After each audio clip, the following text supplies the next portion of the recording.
یہ جمادی الاخری جمادی الثانی کا مہینہ ہے، اور یہ وہ مہینہ ہے جس مہینے میں جناب صدیق اکبر رضی اللہ تعالی عنہ کی وفات ہوئی۔ اس وقت دنیا میں لوگوں کو عرسوں کے دن تو یاد ہیں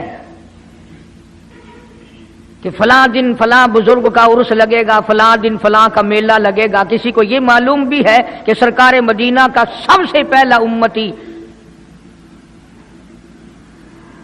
جن کے بارے میں یہ سب کا عقیدہ اور ایمان ہے،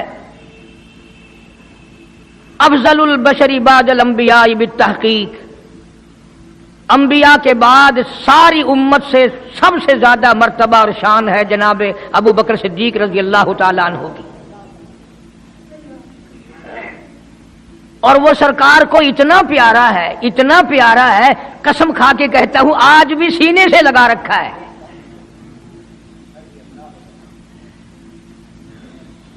مگر ہم میں سے کون یاد رکھے کہ وہ کون سی تاریخ ہے، وہ کون سا مہینہ ہے جس دن میں، جس مہینے میں اتنے اولو العزم پیغمبر کے ساتھی کی وفات ہوئی۔ ہمارا تعلق ہی کچھ نہیں۔ زیادہ سے زیادہ لوگ یہ اعتراض کریں گے کہ تم نعرے تکبیر لگاتے ہو، ختم نبوت زندہ باد کا نعرے لگاتے ہو، تم نعرہ حیدری کیوں نہیں لگاتے؟ کبھی تمہاری کھوپڑی میں یہ بات بھی آئی کہ کبھی کسی نے صدیق اکبر کا بھی نعرہ لگایا؟ پروپگنڈے کا شکار ہے دنیا۔ صدیق کے ماننے والے لوگ قبروں میں چلے گئے، جو عظمت کرتے تھے، محبت کرتے تھے۔ جناب ابو بکر صدیق رضی اللہ تعالی عنہ کے بارے میں سرکار مدینہ صلی اللہ علیہ وسلم نے ارشاد فرمایا، او لوگو، جتنے بھی تم صحابہ کرام کی جماعت ہو، جتنے بھی تم لوگ ہو، سب کے احسانات کا بدلہ میں نے دنیا ہی میں چکا دیا، ابو بکر کے احسانات کا بدلہ خدا دے گا۔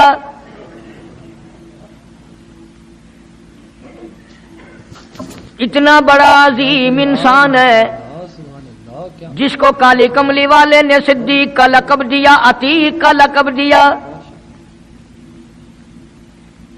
جس نے کلمہ پڑھنے کے بعد نہ کاروبار کیا، نہ تجارت کی، نہ اپنے گھر کے دھندے میں لگا، بس کلمہ پڑھنے کے بعد پھر مکی کی گلی گلی کا چکر ہے، محلے محلے کے اندر چکر لگا رہے ہیں۔ کوئی ایسا نہ ہو میرے آقا کا غلام بن کر دنیاوی تکلیف میں مبتلا نہ ہو، اگر کوئی مل گیا تو میں جان مال سے اس کی امداد کروں گا۔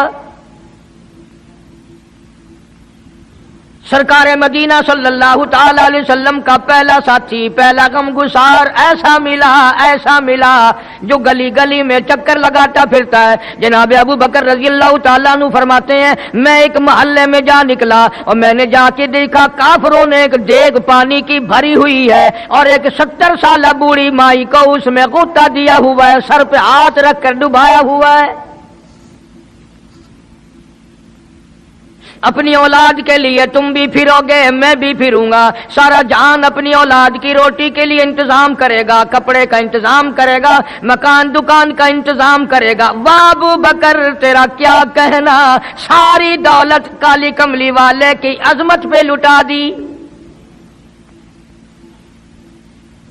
جناب ابو بکر رضی اللہ تعالیٰ عنہ نے پوچھا، اور ظالمو یہ کیا ماجرا ہے، یہ کیا قصہ ہے، کیا کہانی ہے، کیا ظلم کر رہے ہو، کیا بات ہے؟ بوڑھی مائی ہے، عمر رسیدہ ہے، تم نے اس کو پانی میں غوطہ کیوں دیا ہوا ہے، اس کو پانی میں کیوں ڈبا رکھا ہے، اس کے سر پر ہاتھ رکھ کر تم نے کیوں باہر منہ نہیں نکالنے دیتے، کبھی یہ سانس لے لے۔ سارے کافر کہنے لگے، او ابو بکر یہ اللہ کی توحید کا اعلان کیوں کرتی ہے، یہ کلمہ کیوں پڑھتی ہے، ہم چھڑا دیں گے۔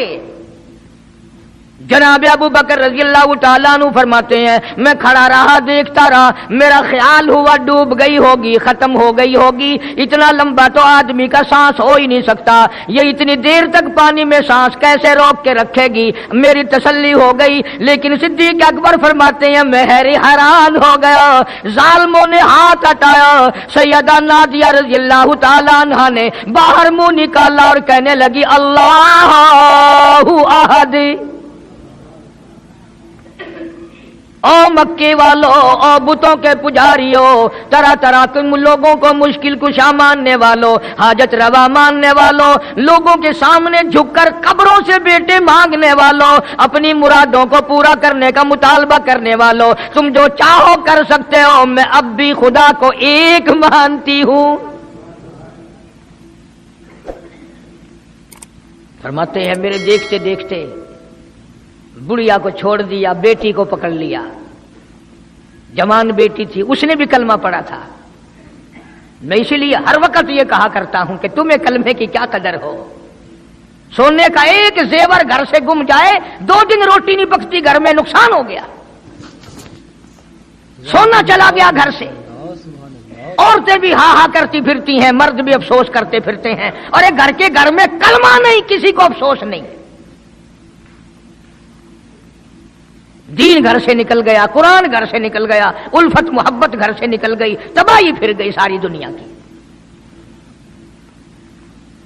جناب صدیق اکبر رضی اللہ تعالیٰ عنہ فرماتے ہیں میرے دیکھتے دیکھتے جوان بچی کو پکڑا اور اس نے رٹ لگانی شروع کی، کر دی لا الہ الا اللہ محمد الرسول اللہ۔ ادھر کلمہ پڑھنے لگی، کئی کافروں نے اس کا منہ پکڑا، زبان باہر کھینچی، زبان پہ داغ دے دیا،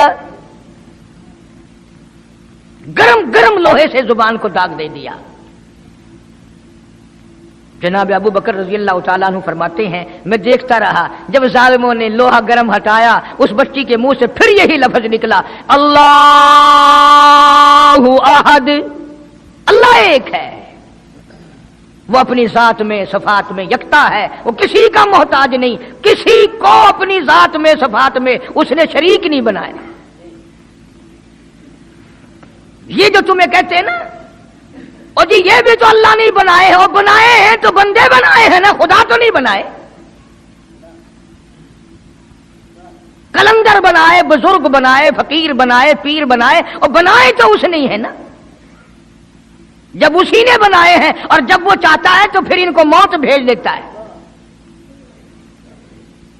جس کی موت آ جائے وہ خدا نہیں ہو سکتا، جو بیمار پڑ جائے وہ خدا نہیں ہو سکتا، جس کو پیاس لگتی ہو، جس کو بھوک لگتی ہو، جس کو نیند آتی ہو، جو پریشان ہو سکتا ہو وہ خدا نہیں ہو سکتا۔ جس کو ساری کروڑوں اربوں سال سے بھی جس ذات کو کبھی نیند نہیں آئی، کبھی اس کو محتاجی نہیں ہوئی، کبھی بھوک نہیں لگی، خدا وہ ہے۔ دنیا پتہ ہی نہیں جا کدھر رہی ہے۔ جناب صدیق اکبر رضی اللہ تعالیٰ عنہ فرماتے ہیں میں نے ظالموں سے کہا او ظالموں نہ مارو۔ کافر کہنے لگے تجھے کیا ہماری دونوں باندیاں ہیں، غلام ہیں، یا کلمہ چھوڑ دیں گی یا جان سے مر جائیں گی، اتنا تک ہم نہیں چھوڑیں گے۔ ابو بکر کی ان سے رشتہ داری کوئی نہیں، عزیز داری کوئی نہیں، قرابت داری کوئی نہیں، سکے کوئی نہیں، برادری نہیں۔ ابو بکر وہیں کھڑا کھڑا اعلان کرتا او مکے والوں مانگو جو مانگتے ہو، کالی کملی والے کی دیوانیوں کو میں آزاد کرا کے چھوڑوں گا۔ دولت میری ہو، اللہ کی توحید کے کام آئے، پیسہ میرا ہو، میں اس پیسے کا کروں گا کیا؟ میرے نبی کا کلمہ پڑھنے والی مصیبت میں رہے اور میں دولت مند بنا بیٹھا رہوں۔ دونوں ماں بیٹیوں کو خرید کر آزاد کر دیا۔ اور میری ایک بات لکھ کے لے جاؤ، تمہیں مولوی نہیں بتاتے کیونکہ انہیں تو جھگڑوں سے فرصت نہیں۔ یہ جتنے بھی صحابہ ہیں، حضرت بلال ہوں، ابو فقیہہ ہوں رضی اللہ تعالیٰ عنہما، سیدہ نہدیہ ہوں، ان کی بیٹی ہوں، اور اس قسم کے مظلوم صحابہ جتنے بھی ہیں، سارے کے سارے ابو بکر نے خرید کے آزاد کیے ہیں۔ تمام کے تمام جتنے بھی مظلوم صحابہ ہیں، کمزور صحابہ ہیں، غلام تھے لوگوں کے، تمام کے تمام پہ دولت صدیق اکبر کی لگی ہے۔ اتنا دین کا عظمت والا، اتنی اسلام کی شان کا رکھنے والا کہ تن من دھن سارا قربان کر دیا۔ اور پھر آپ لوگ تو چونکہ ہم رات دن اسی سلسلے میں رہتے ہیں، ہم بھی تم میں سے ہی ہیں، اور دیکھنا جی یہاں حالات ذرا اچھے نہیں ہیں، ذرا دیکھ کے تقریر کرنا، ذرا یوں کرنا، ماحول ٹھیک نہیں ہے، فلاں ٹھیک نہیں ہے۔ علماء کرام نے لکھا جناب ابو بکر صدیق رضی اللہ تعالیٰ عنہ اس دن اپنے آقا کے حضور میں آئے، عرض کیا میرے آقا اجازت دو، آج تو بیت اللہ میں توحید کی دعوت دوں گا۔ کس دن کی بات کر رہا ہوں؟ جس دن اس روئے زمین پہ صرف نبی کا کلمہ پڑھنے والے 14 ہیں، نبی سمیت 14 ہیں۔ آسمان کے نیچے زمین کے اوپر کلمہ پڑھنے والوں کی تعداد صرف 14، اس میں عورتیں بھی آ گئی، مرد بھی آ گئے، اس میں سیدہ خدیجہ رضی اللہ تعالیٰ عنہ بھی آ گئی، علی مرتضیٰ رضی اللہ تعالیٰ عنہ بھی آ گئے، سارے 14 ہیں، سارا مکہ مشرکوں کا ہے۔ حضور کریم سب کہہ دو صلی اللہ علیہ وسلم نے فرمایا ابو بکر تعداد بڑی تھوڑی ہے، غریب لوگ ہیں۔ اللہ اکبر۔ صدیق اکبر کو چاہیے تھا ہمارے زمانے کا کوئی ہوتا اچھا جی کم سے کم 1400 14,000 آپ جدو بن جاواں گے نا پھر ویکھاں گے۔ نہیں، صدیق اکبر نے اسی وقت عرض کر دیا میرے آقا اگر آپ حق پر ہیں اور ہم سب حق پر ہیں، اللہ کی پوجا کرنے والے ہیں، آپ کی نبوت کو ماننے والے ہیں، پھر ڈر کس بات کا؟ اجازت دو میں بیت اللہ میں آج خدا کا قرآن سناؤں گا۔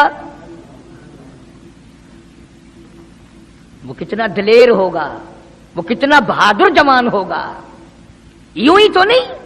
علماء کرام نے لکھا کہ پروردگار عالم جل شانہ نے جبریل امین سے پوچھا او جبریل ہر نبی کے پاس کتابیں تو نے پہنچائی، میرے پیغام دنیا میں پہنچائے، آدم علیہ السلام کے پاس تو گیا، نوح علیہ السلام کے پاس آپ گئے، ابراہیم خلیل اللہ کے پاس آپ گئے، اسماعیل ذبیح اللہ کے پاس آپ گئے، موسیٰ کلیم اللہ کے پاس آپ گئے، عیسیٰ روح اللہ کے پاس آپ گئے، ہر نبی کے پاس اے جبریل تم آتے جاتے رہے۔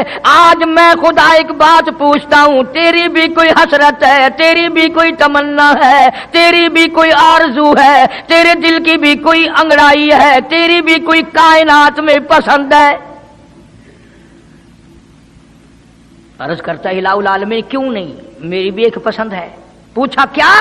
عرض کرتا ہوں میرے پروردگار جب آپ نے پوچھا تو مجھے بتانا پڑا، میرے فرشتے کے دل میں بھی، حالانکہ میں سارے جہان کے نوری فرشتوں کا سردار ہوں، تمام فرشتوں کی سرداری کا تاج میرے سر پہ ہے، 600 نورانی پر میرے لگے ہوئے ہیں، مگر پھر بھی میری یہ تمنا رہتی ہے اے کاش میں جبریل نہ ہوتا، میں ابو بکر صدیق ہوتا۔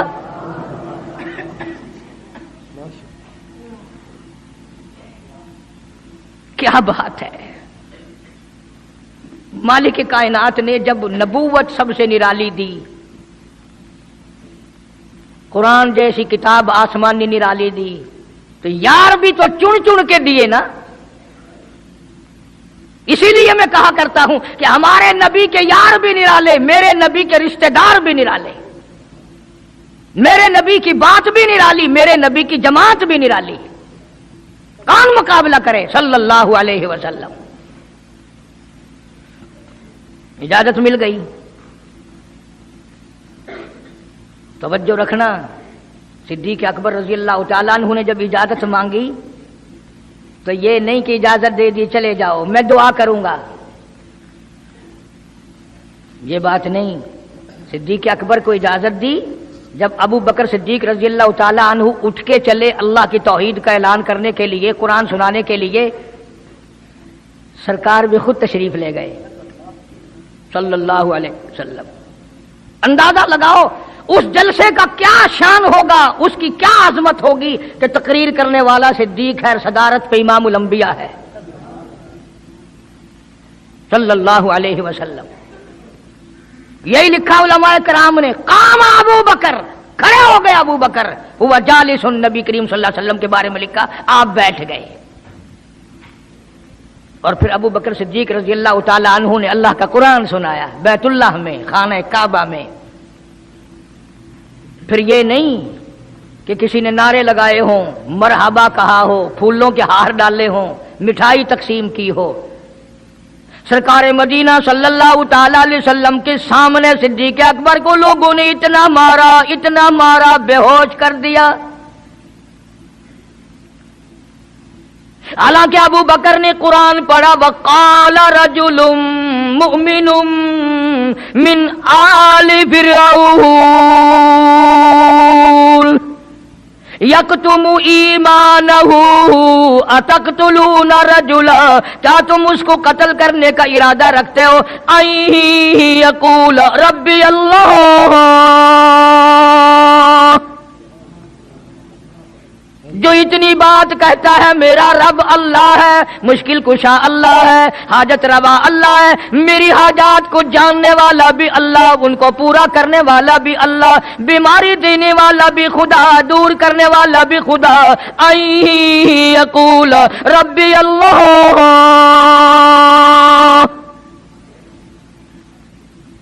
میرا خدا ایک ہے۔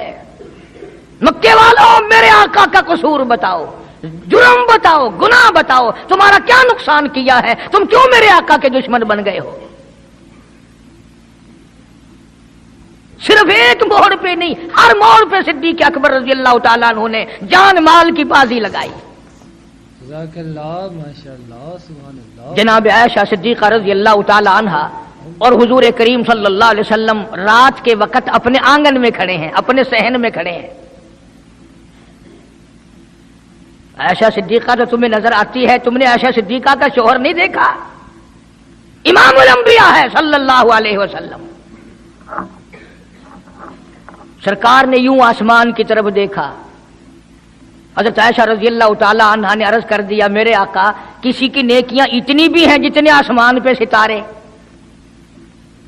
فرمایا ہاں عائشہ، ان سے بھی زیادہ نیکیاں ہیں عمر فاروق کی رضی اللہ تعالی عنہ، ستاروں کی گنتی سے بھی زیادہ نیکیاں ہیں۔ حضرت عائشہ رضی اللہ تعالیٰ عنہ نے عرض کر دیا آقا میرا ابا، سبحان اللہ، کیا بات فرمائی؟ فرمایا میری عائشہ تجھے کیا معلوم ہے فاروق کی نیکیاں ستاروں سے زیادہ، آسمان کے مزین ستاروں سے زیادہ، فاروق کی نیکیاں سمندر کے قطروں سے زیادہ، عمر فاروق کی نیکیاں درختوں کے پتوں سے زیادہ، عمر فاروق کی نیکیاں زمین کے ذروں سے زیادہ، عمر فاروق کی نیکیاں پہاڑوں کی کنکر سے زیادہ۔ پر عائشہ بات سن لے، تیرے باپ کی 3 راتیں ایک طرف، فاروق کی ساری زندگی ایک طرف۔ تیرے ابا کا مقام تو سب سے نرالا ہے، اس کی ریس کون کرے گا؟ کون ریس کر سکتا ہے جناب ابو بکر صدیق رضی اللہ تعالیٰ عنہ کی؟ مدینہ طیبہ ہے، اللہ سب کو زیارت نصیب فرمائے۔ صدیق اکبر کی خلافت ہے رضی اللہ تعالیٰ عنہ۔ عمر فاروق فرماتے ہیں میرا جی چاہا کہ اب تو خلافت کے بوجھ میں پھنس گیا صدیق، اب تو قوم کا کام اتنا گلے میں پڑ گیا کہ اب کہاں فرصت ملے گی، میں اب نیکیاں زیادہ کماؤں گا۔ مدینے میں ایک بڑھیا بیوہ محتاج، آنکھوں سے محتاج رہتی تھی۔ عمر فاروق رضی اللہ تعالی عنہ فجر کی نماز کے بعد اس کے دروازے پہ گئے، مائی برتن لا، پانی بھر کے لا دوں؟ اندر سے جواب ملا جزاک اللہ، اللہ تجھے جزائے خیر دے، پوچھنے آیا تیرے سے پہلے اور کوئی سارا ہی کام کر کے چلا گیا، میرا کھانا بھی پکایا، مجھے کھلا بھی گیا، برتن بھی صاف کر گیا، جھاڑو بھی لگا گیا، میرے کپڑے بھی دھو گیا، سب کچھ کر کے چلا گیا۔ آج کون کرے گا؟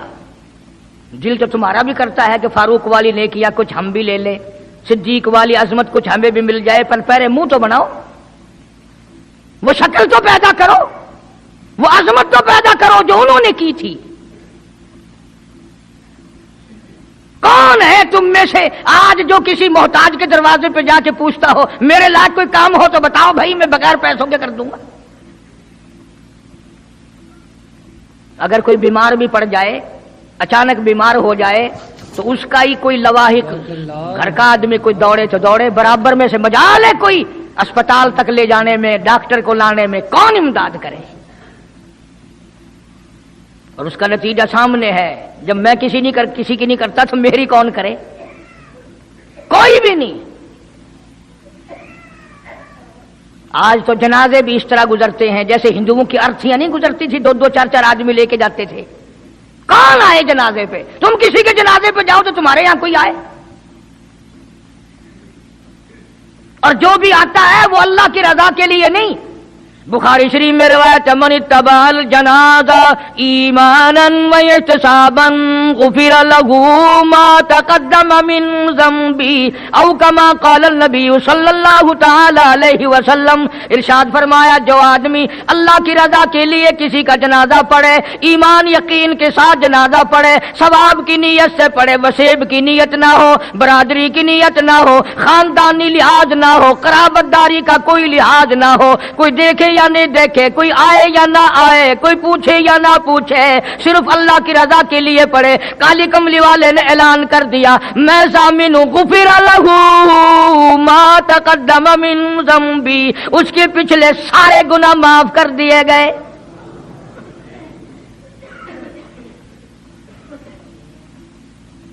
سارے گناہ بخش دیے جاتے ہیں جب مسلمان کا جنازہ بغیر لالچ کے، بغیر طمع کے، بغیر کسی اور وجہ کے، صرف اللہ کو راضی کرنے کے لیے اس نیت سے جنازہ پڑھے کہ یہ اللہ کے بندے کا جنازہ ہے.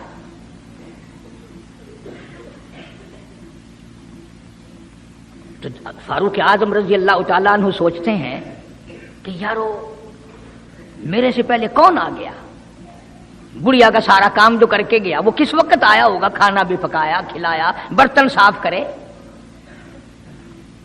دوسرے دن جناب فاروق اعظم رضی اللہ تعالیٰ عنہ فجر سے پہلے گئے. لا بوڑھی مائی برتن دے پانی بھر کے لا دوں، اور کوئی سودا سامان ہو مجھے بتلا میں لا کے دوں. اندر سے آواز آتی ہے جزاک اللہ، تجھ سے پہلے کوئی اور میرا سارا ہی کام کاج کر کے چلا گیا.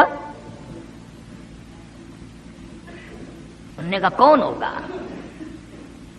تیسرے دن جناب فاروق اعظم رضی اللہ تعالیٰ عنہ اذان سے پہلے پہنچے فجر کی، تو دیکھتے کیا ہیں، کندھے پہ پانی کا مٹکا بھرا ہوا ایک آدمی اندر لے کے داخل ہوا. تو فاروق اعظم فرماتے ہیں میں نے سوچ لیا کہ چلو موقع تو آج بھی گیا پر پتہ تو چلے گا یہ ہے کون، پتہ تو چلے گا یہ کون ہے. دروازے پہ بیٹھ گئے. سارا کام نمٹانے کے بعد جب باہر نکلے تو فاروق اعظم نے پلہ پکڑ لیا اور کہنے لگا 3 دن ہو گئے مجھے خراب ہوتے ہوئے، اللہ کے بندے بتا تو صحیح کون ہے. فرمایا اے عمر یار جانے دے، میں تیرا بھائی ابو بکر صدیق ہوں. اور جس وقت کی میں یہ تمہیں بات سنا رہا ہوں اس وقت صدیق اکبر بادشاہ تھے، خلیفہ تھے، امیر المؤمنین تھے، خلیفۃ المسلمین تھے، صدیق اکبر تھے، اور تقریباً 92 لاکھ مربع میل پہ حکمرانی تھی. بادشاہ ہو کر کے محتاج غریب کی خبر کرتے تھے، امداد کرتے تھے. اور آج اصل میں تو اللہ میاں تمہیں کچھ دے ہی کیوں، اور اگر کسی کو کچھ تھوڑا بہت نوکری ملازمت مل گئی، پتلون والا آیا تو سیدھا گھس گیا، کوئی دھوتی والا آیا تو وہ چپڑاسی کہتا اوئے کی ہے اگے صاحب نال کام میں چل پڑے، تیرے واسطے صاحب بیٹھے ہے باہر نکل.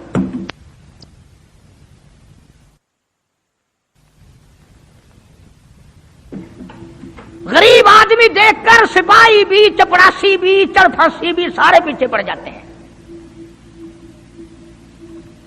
سادے کپڑوں والا دیکھا اور پھر قانون حرکت میں آ جاتا ہے. اور اگر انگریز کا لباس ہو، گلے میں پھانسی لٹکی ہوئی ہو، سر پہ ٹوکرا ہو اور پتلون پہن رکھی ہو، پھر کھڑم کھڑم کھڑم کھڑم سیدھا پہنچتا ہے. پھر چپڑاسی کی بھی آنکھیں مٹ جاتی ہیں، اردلی بھی اندھا ہو جاتا ہے، کوئی نہیں پوچھتا. انہوں نے کہا کوئی نہ کوئی صاحب کے ملنے والا آدمی ہے، خود جو صاحب ہے یہ جانے والا. میں جس وقت کی بات عرض کر رہا ہوں صدیق اکبر حکمران تھے، امیر المومنین تھے، خلیفۃ المسلمین تھے، پیغمبر کے سسر تھے، عائشہ صدیقہ کے ابا تھے، حضور کریم صلی اللہ علیہ وسلم کے جانشین تھے. مدینہ منورہ میں یہ بات ہوئی. اور سنو، جب صدیق اکبر رضی اللہ تعالی عنہ کی بادشاہت اور خلافت اور امارت آئی، مدینے کی گلی میں ایک آدمی نے آواز لگائی حل اجیر، ہے کوئی مزدور؟ کوئی مزدور ہے؟ وقت کا بادشاہ صدیق اکبر رضی اللہ تعالیٰ عنہ قریب گئے. ہاں حاضر ہوں. مزدور آ گیا. اللہ اکبر. پوچھا کیا کام ہے؟ کہتا میری بکری مر گئی ہے، اسے اٹھا کر شہر سے باہر پھینکنا ہے. تاریخ گواہ ہے، صحابہ گواہ ہیں، مسلمان گواہ ہیں، علماء گواہ ہیں. امیر المؤمنین ہوتے ہوئے صدیق اکبر نے مردہ بکری کندھے پہ اٹھا رکھی ہے اور 4 آنے مزدوری کے لیے باہر پھینکنے چلا ہے. کون ایسا کرے گا؟ ہم سارے جنتی بنے پھرتے ہیں، کبھی اپنے حالات پہ جو نظر ڈالا کرو. آپ ہی اپنی اداؤں پہ ذرا غور کریں. ہم اگر عرض کریں گے تو شکایت ہوگی، ارے رات بھی ہے دن بھی ہے، کبھی اکیلے بھی ہوتے ہوگے، کبھی تو نظر مارو. وقت کا خلیفہ، وقت کا بادشاہ 1 چونی مزدوری کے لیے مردار بکری پھینکنے باہر جاتا ہے، اس لیے کہ میری روٹی حلال کی ہو، میرا کھانا حلال کا ہو. جناب صدیق اکبر رضی اللہ تعالیٰ عنہ کا ایک غلام تھا، وہ کھانا لایا کہیں سے، تو ہر دن تو پوچھ لیا کرتے تھے کہ تو کہاں سے لایا.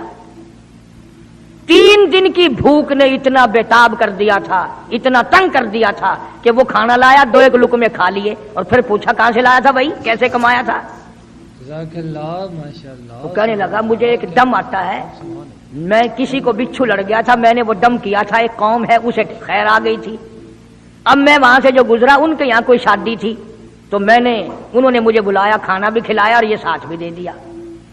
فرمایا لا حول ولا قوت الا باللہ. حلق میں انگلی ڈال رہے ہیں، الٹی کروں، یہ لقمے باہر نکالوں.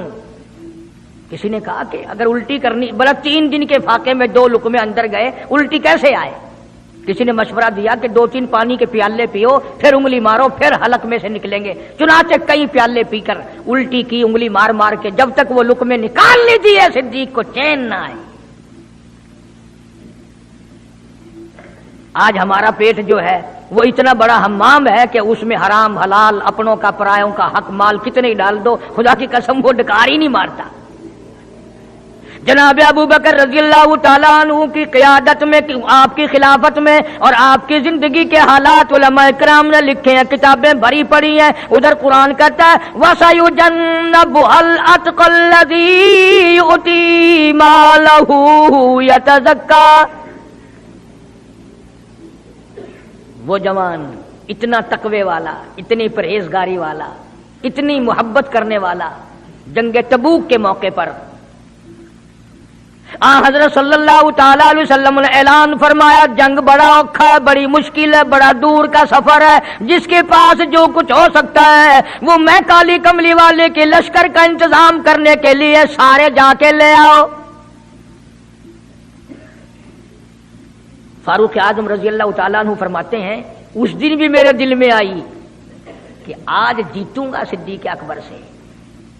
میں نے اپنے گھر کا سارا مال اکٹھا کیا اور آدھا گھر میں چھوڑ دیا اور آدھا لے کے چلا گیا حضور کی جا کے خدمت میں صلی اللہ علیہ وسلم پیش کر دیا. آپ نے پوچھا فاروق کتنا لائے؟ کہ جی آدھا گھر چھوڑایا ہوں، آدھا لے آیا ہوں. اللہ اکبر. آئی صدیق اکبر کی باری، اپنے گھر کا تمام پیسہ ٹکا، تمام دراہیم و دنانیر، تمام کا تمام گٹھڑی باندھ لی. خدا کی قسم کیا کہنا ابو بکر تیری عشق کا دیواروں میں ہاتھ پھیر رہا ہے. اور ابو بکر کیا تلاش ہو رہی ہے؟ کہتا ہے لوگو ایسا نہ ہو میرے محبوب نے مانگا ہے میرے گھر میں سوئی بھی نہ رہ جائے. دیوار پہ ہاتھ مار رہا ہے صدیق اکبر رضی اللہ تعالیٰ، سوئی نہ رہ جائے. آقا نے فرمایا ہے، میرے محبوب نے مانگا ہے صلی اللہ علیہ وسلم. تسلی کر لی، کچھ نہیں رہا. گٹھڑی لے کر کے سرکار کی خدمت میں جا کے رکھ دی. آپ صلی اللہ علیہ وسلم نے فرمایا ابو بکر کتنا لائے، کتنا چھوڑ آئے؟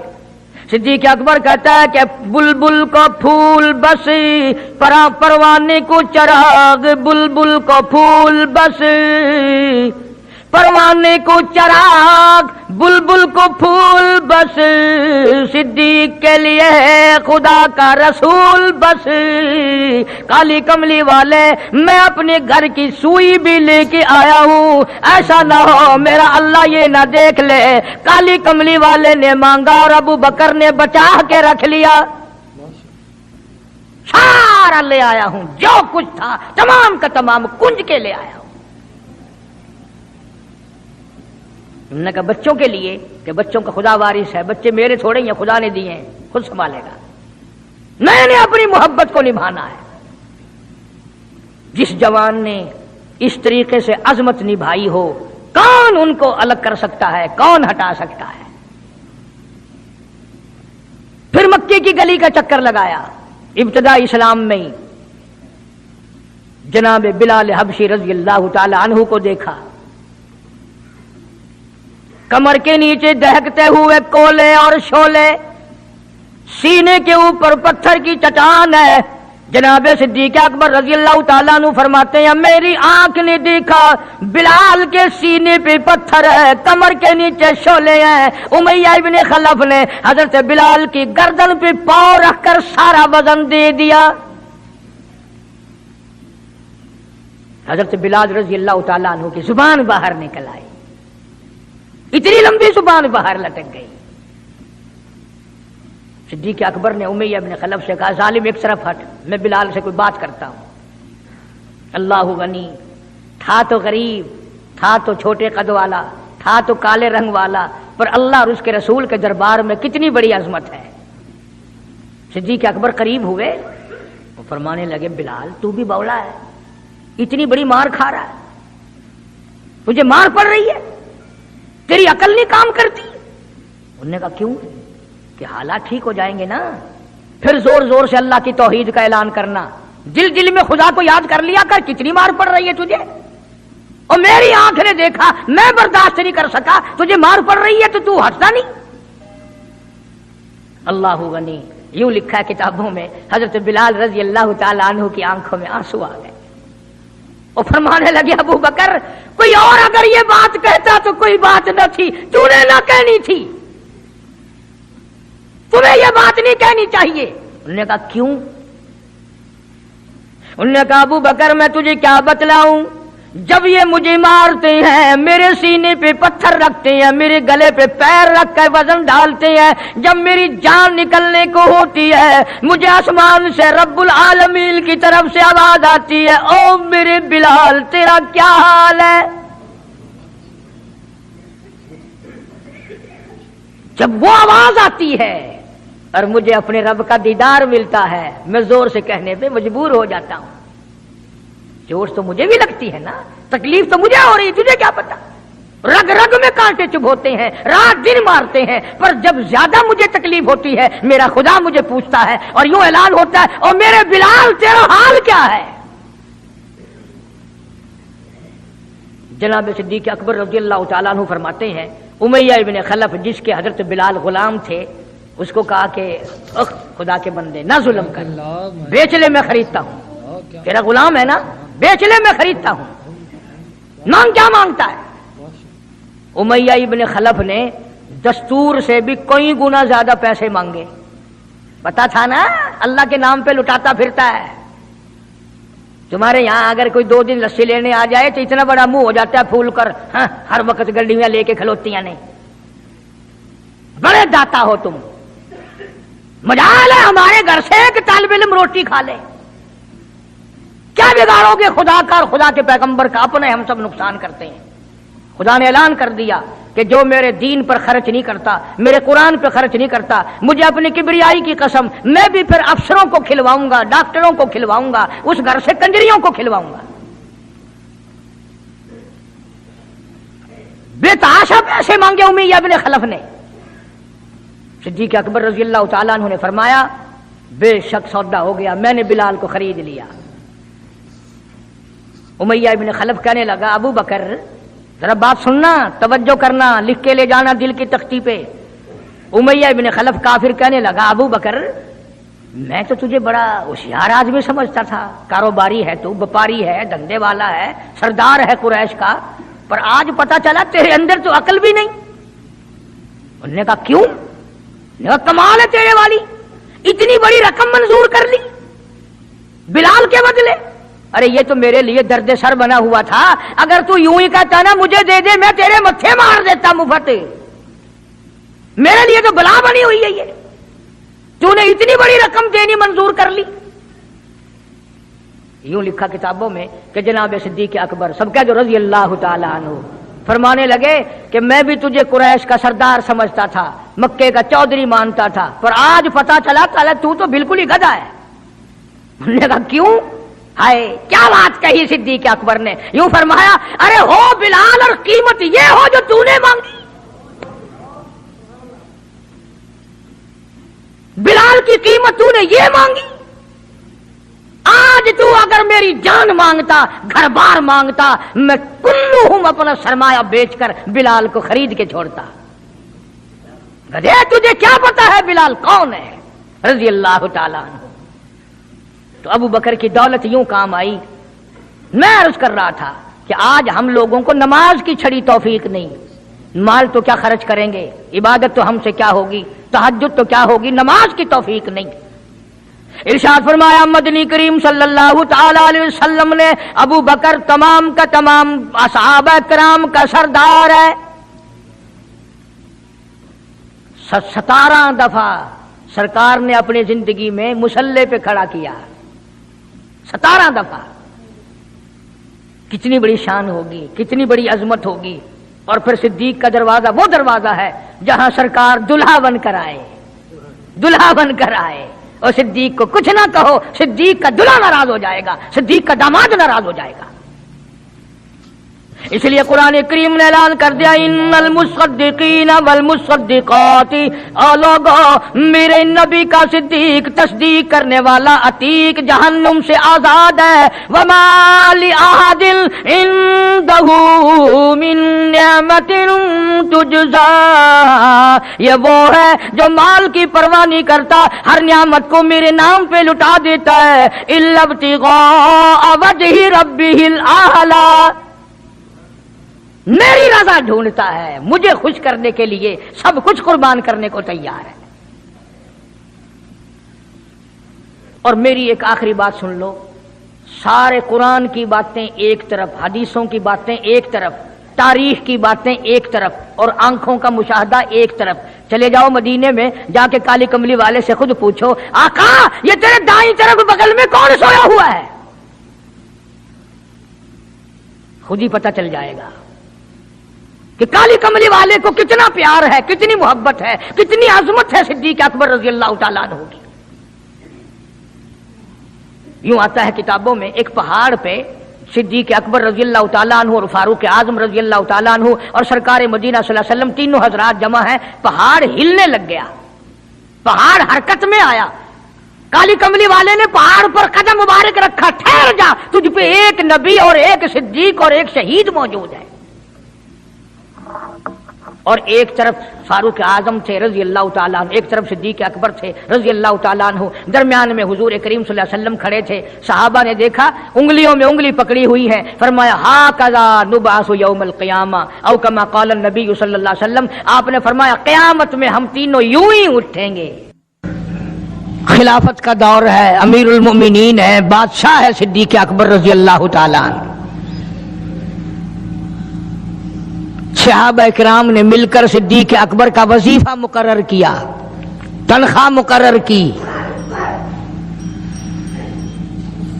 وہ اتنا وظیفہ تھا کہ بمشکل اس میں سوکھی روٹی پوری ہوتی تھی، بمشکل۔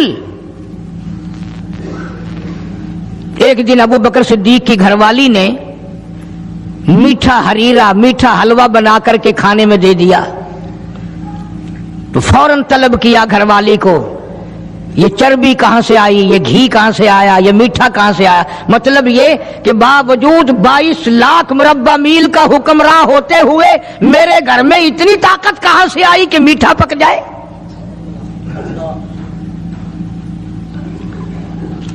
میرے گھر میں اتنا پیسہ کہاں ہے کہ میٹھا پکے؟ یہ تم نے کیسے بنایا، کہاں سے لائی ہو؟ آج کون پوچھے؟ بازاروں میں دکانوں پہ بیٹھتے ہیں، کارخانوں میں رہتے ہیں، گھر جا کے کبھی پوچھا؟ گھر والی جب مسکرا کر کے رسگلے سامنے رکھتی ہے کبھی پوچھا کہ یہ کہاں سے آئے؟ میں نے تو خرید کے نہیں بھیجے، یہ آئے کہاں سے ہیں؟ کبھی کبھی میرے جیسے کسی ملا نے پوچھا کہ یہ تو جو تم نے ختم شریف میں 50 کھانے رکھے ہیں، مرنے والا یتیم بچے چھوڑ گیا، یہ 50 کھانے آئے کہاں سے ہیں؟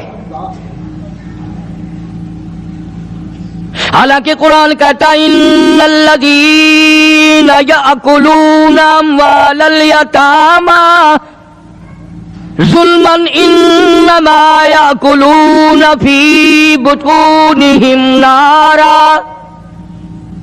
یتیم کا مال کھانا ایسا ہے جیسا اپنے پیٹ میں انگارے بھر لینا۔ کون پوچھے؟ کیوں پوچھا جائے؟ جناب ابو بکر صدیق رضی اللہ تعالیٰ عنہ نے فوراً گھر والی سے پوچھا، میں بادشاہ ٹھیک ہوں، امیر المؤمنین بھی ہوں، خلیفۃ المسلمین بھی ہوں، نبی کے مصلی پہ کھڑا ہو کر نماز پڑھاتا ہوں، مسلمانوں کا بادشاہ ہوں، پر میرے گھر میں میٹھا کھانا پکنے کی طاقت نہیں، کہاں سے آ گیا یہ؟ آج کل تو مزدور جہاں کام کرتا ہے 10 روپے کا کام کرتا ہے تو 20 روپے کا نقصان کر کے آتا ہے جان بوجھ کر۔ یہ حرام خوری نہیں؟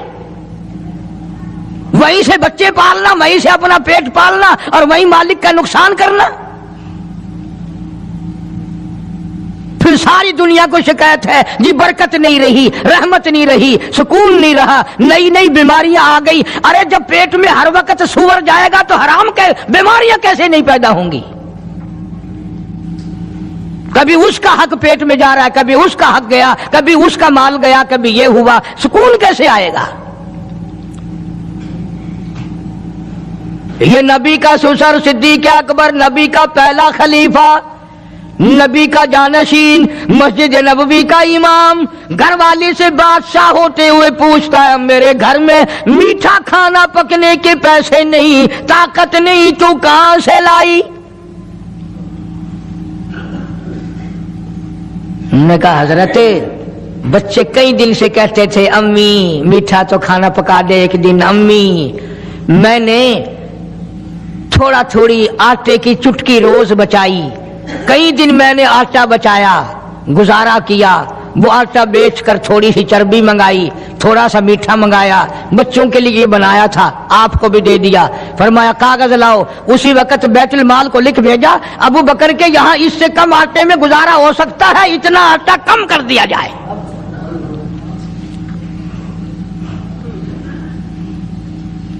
تم کیا جانو ابو بکر کون ہے؟ کبھی کسی بوڑھی نے، کبھی کسی بہو نے، کبھی کسی نے دھی نے کہا کہ آؤ آج ابو بکر صدیق کی نیاز پکاتے ہیں۔ نظر اللہ نیاز حسین، نبی کے یار کا نام نہ لینا کبھی بھی۔ امام الانبیاء محبوب کبریا حضرت محمد مصطفیٰ صلی اللہ تعالی علیہ وسلم نے فرما دیا، او لوگوں، امت کے تمام لوگوں کا میں نے احسانات کا بدلہ چکا دیا، سب کے قرضے چکا دیے، سب کے لینے دینے میں نے برابر کر دیے، پر او میرے اللہ ابو بکر کے احسانات کا بدلہ تو دے سکتا ہے، میں نہیں دے سکتا۔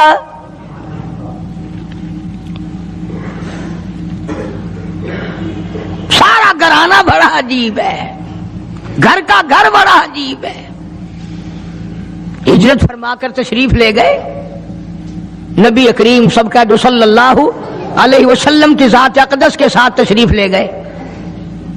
صدیق اکبر کا والد زندہ ہے، ابو قحافہ بوڑھا ہے، آنکھوں سے نابینا ہے، ابھی ایمان نہیں لایا ہجرت والی رات تک، بعد میں لایا ہے، لاٹھی کے سہارے گھر آیا، پتہ تو چل گیا نا کہ رات چلا گیا نبی کے ساتھ میرا بیٹا، اور آ کے پوتیوں کو کہنے لگا کیوں اسما جی دادا جان، میرا تو اپنا خیال یہ ہے کوئی ٹیڈی، کوئی پیسہ، کوئی کپڑا، کوئی غلہ تمہارے لیے نہیں چھوڑ کے گیا ہوگا۔ باوجود کافر ہوتے ہوئے اس وقت تک ابو بکر کا والد مسلمان نہیں، لیکن جانتا ہے کہ میرے بیٹے کو نبی کی اتنی محبت ہے، وہ اتنا قربان ہے، وہ اتنا پروانہ ہے اور اس قدر جانثار ہے، کوئی شے گھر میں نہیں چھوڑ کے گیا ہوگا۔